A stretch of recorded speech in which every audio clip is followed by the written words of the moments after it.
Hello বন্ধুরা, আসসালামু আলাইকুম। তো আপনারা সবাই কেমন আছেন? আশা করি সকলে ভালো আছেন। তো থাম্বনেল দেখে তো অবশ্যই বুঝে গেছেন যে আজকের টপিক কী হতে চলেছে। তো আজকে আমি আপনাদেরকে দেখিয়ে দেবো যে কীভাবে সঠিক নিয়মে আপনার ট্যাগ ব্যবহার করবেন। আসলে অনেক ইউটিউবার আছে যারা নতুন ইউটিউবার, তারা কিন্তু ট্যাগটা আসলে কি বোঝে না, যদিও বোঝে কিন্তু তারা ব্যবহার করে না। আমিও কিন্তু প্রথম এই ফেসটার সম্মুখীন হয়ে গেছি। তো ভিডিও ভাইরাল করার জন্য ট্যাগটা কিন্তু অত্যন্ত গুরুত্বপূর্ণ একটি বিষয়। এই ট্যাগ যদি আপনি সঠিকভাবে না দেন তাহলে কিন্তু আপনার ভিডিওটা ভাইরাল হওয়ার সম্ভাবনা খুবই কম থাকে। অনেকে আছে ট্যাগ ব্যবহার করে না, টাইটেল দিয়ে ভিডিওটা আপলোড করে দেয়, সেক্ষেত্রে কিন্তু দেখা যায় আপনার ভিডিওটা ভাইরাল হওয়ার সম্ভাবনা খুবই কম থাকে। সেক্ষেত্রে আপনাকে সঠিকভাবে কিন্তু আপনার ট্যাগটি ব্যবহার করতে হবে। তো আজকে আমি আপনাদেরকে স্ক্রিন শেয়ার করে দেখিয়ে দেবো যে কীভাবে সঠিকভাবে আপনারা ট্যাগ ব্যবহার করবেন। আপনার ট্যাগের কারণে কিন্তু আপনার ভিডিওটা ভাইরাল হওয়ার সম্ভাবনা থাকে, আপনার ভিডিওটা র্যাঙ্ক করার সম্ভাবনা থাকে। সেই সম্পূর্ণ প্রসেসটি আজকে আমি আপনাদেরকে দেখিয়ে দেবো যে কীভাবে আপনি সহজভাবে ট্যাগ ব্যবহার করতে পারবেন। সেই সম্পূর্ণ প্রসেসটি দেখাবো। তো বন্ধুরা, দেরি না করে শুরু করা যাক। তো প্রথমে আমরা ইউটিউব স্টুডিওতে চলে যাব। তো একটা ব্রাউজার ওপেন করে দিলাম। ব্রাউজার ওপেন করে নেওয়ার পর এখানে ইউটিউবে চলে যাব সরাসরি। তো ইউটিউবে চলে আসার পর আমরা স্টুডিওতে চলে যাব। স্টুডিওতে চলে আসলাম। তারপরে আমরা কন্টেন্টে চলে যাব। এই কন্টেন্ট এখানে চলে আসলাম। এখানে চলে আসার পর আমি এই ভিডিওটি কালকে আপলোড দিয়েছি, ঠিক আছে। তো আমরা এখানে ভেতরে গিয়ে দেখব যে ট্যাগের আসলে আমরা যে ট্যাগ ব্যবহার করি ট্যাগ থেকে কী ফল পাই, সেই ট্যাগটা আমি আপনাদেরকে সম্পূর্ণভাবে দেখিয়ে দেবো। তো এখানে এডিটে ক্লিক করে দিলাম। ডিটেলসে ক্লিক করে দেওয়ার পর আমরা নিচে চলে আসবো, অর্থাৎ যেখানে ট্যাগ বসানো হয়েছে সেখানে কিন্তু আমরা চলে আসব। তো এনে একটু অপেক্ষা করুন, প্রসেসিং হচ্ছে, অর্থাৎ দেখা যাচ্ছে লোডিং ফর র্যাঙ্কিং, ঠিক আছে। এই দেখেন, আপনারা দেখতে পাচ্ছেন যে মানে নীল যে বৃত্তর ভেতরে 4 3 দেখতে পাচ্ছেন যে 12 7 5 7 12 3 5 20, ঠিক আছে। অর্থাৎ আমি যে এখানে কিওয়ার্ডগুলো ব্যবহার করেছি, আমি যে ট্যাগের মধ্যে যে কিওয়ার্ডগুলো ব্যবহার করেছি, এই কিওয়ার্ডগুলো কিন্তু র্যাঙ্ক করেছে। এই কিওয়ার্ডগুলোর কারণে কিন্তু আমার এই ভিডিওটা যে আপলোড দিয়েছি সেগুলো সেই জন্য কিন্তু ভিউজ এসেছে। এখন দেখেন আমার কোন কোন ট্যাগের কারণে কিন্তু ভিউজ এসেছে, ভিডিওটি র্যাঙ্ক করেছে। এখানে কিন্তু বলা হয়েছে, দেখেন এইচএসসি মোবাইল নাম্বার পরিবর্তন, ঠিক আছে। এটা কিন্তু এই কিওয়ার্ডটা কিন্তু র্যাঙ্কে গেছে, এইচএসসি মোবাইল নাম্বার পরিবর্তন 20, অর্থাৎ ঠিক আছে, এই কিওয়ার্ডটা কিন্তু আমার র্যাঙ্কে গেছে। তারপরে দেখতে পারবেন যে এক্স অ্যাডমিশন নাম্বার চেঞ্জ, এটাও কিন্তু র্যাঙ্কে গেছে। এইচএসসি অ্যাডমিশন নাম্বার চেঞ্জ, এটাও র্যাঙ্কে গেছে, ঠিক আছে। অর্থাৎ যেগুলো দেখতে পাচ্ছেন যে নীল বৃত্তর 4 3 12 7 8, ঠিক আছে, এগুলো কিন্তু সবগুলো র্যাঙ্কে গেছে। তো আপনারা যারা নতুন ইউটিউবার, অনেকেই আছে যে ট্যাগ ব্যবহার করে না। ট্যাগ ব্যবহার যদি আপনি না করেন তাহলে কিন্তু এগুলো ফল আপনার কখনোই পাবেন না। আপনি যে ভিডিওটি আপলোড দেবেন সেই ভিডিওটা ভাইরাল হওয়ার সম্ভাবনা খুবই কম থাকে। সেক্ষেত্রে কিন্তু আপনাকে মাস্ট বি মানে ট্যাগটা অত্যন্ত গুরুত্বপূর্ণ একটি বিষয়, এটা কি আপনাকে অ্যাড করতেই হবে। এখানে আপনাকে কিওয়ার্ড সঠিকভাবে কিওয়ার্ড বসাতেই হবে।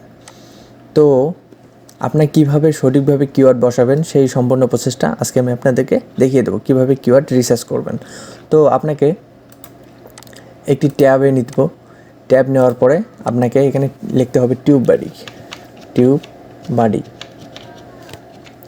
লেখার পরে সার্চ করে দেবেন।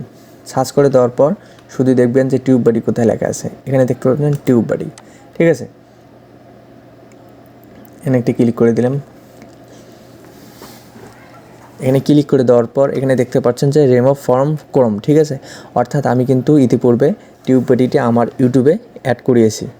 অর্থাৎ অ্যাড করার কারণে কিন্তু আমি যখন ট্যাগ ব্যবহার করি, অর্থাৎ 2টি অক্ষর লেখি, ঠিক আছে, 2টি অক্ষর লেখা মাত্র কিন্তু যে বিষয়ে আমি 2টি অক্ষর লিখি সেই বিষয়ে কিন্তু অনেকগুলো কিওয়ার্ড চলে আসে। এখন আপনি চাইলে কিন্তু মানে আপনার মন মতো করে সেগুলো ক্লিক করে নিতে পারবেন। তো আমি আজকে আপনাদেরকে দেখিয়ে দেবো যে কীভাবে কিওয়ার্ড রিসার্চ করবেন। তো আমি এখানে ক্লিক করে দিলাম।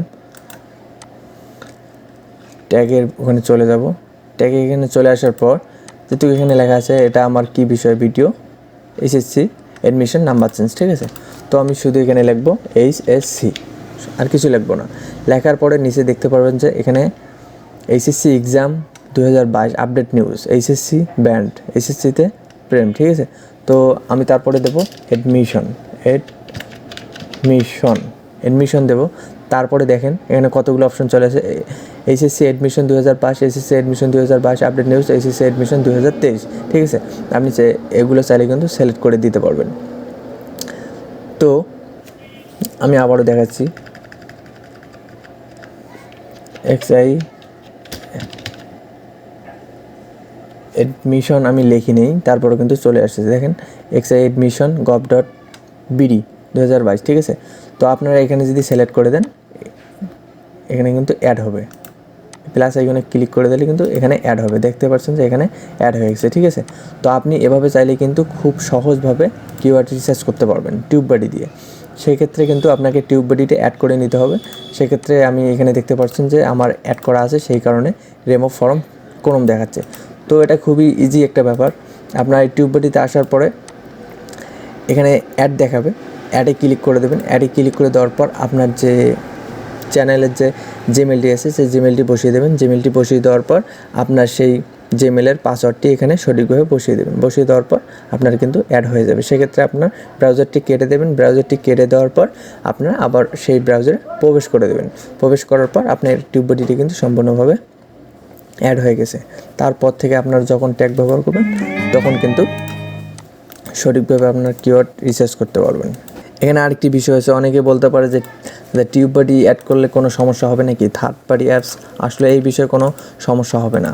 টিউববাডি অ্যাড করলে কোনো ধরনের সমস্যা হবে না। টিউববাডি হচ্ছে ইউটিউব যে প্ল্যাটফর্ম আছে, ইউটিউবের অন্তর্ভুক্ত একটি সাইট হচ্ছে টিউববাডি, ঠিক আছে। এটি অ্যাড করলে কোনো ধরনের কোনো সমস্যা হবে না। এটি ব্যবহার করে আপনি খুব সহজে কিন্তু আপনার টাইটেল ট্যাগ খুব সহজে কিন্তু রিসার্চ করতে পারবেন, খুব সহজভাবে। আমি কিন্তু এরকম করে কিওয়ার্ড রিসার্চ করি, ঠিক আছে, ট্যাগের। তো আপনি চাইলে খুব সহজে কিন্তু এই কাজগুলো সম্পূর্ণভাবে সঠিকভাবে করতে পারবেন। তো বন্ধুরা, এই ছিল আজকের ভিডিও। তো ভিডিওটি যদি আপনাদের কাছে একটুও ভালো লাগে থাকে, একটিও উপকৃত হয়ে থাকেন, তাহলে আমার এই ছোটো ভাইয়ের ছোটো চ্যানেলটিকে সাবস্ক্রাইব করে দেবেন। ধন্যবাদ সবাইকে, ভালো থাকবেন, সুস্থ থাকবেন, আল্লাহ হাফেজ।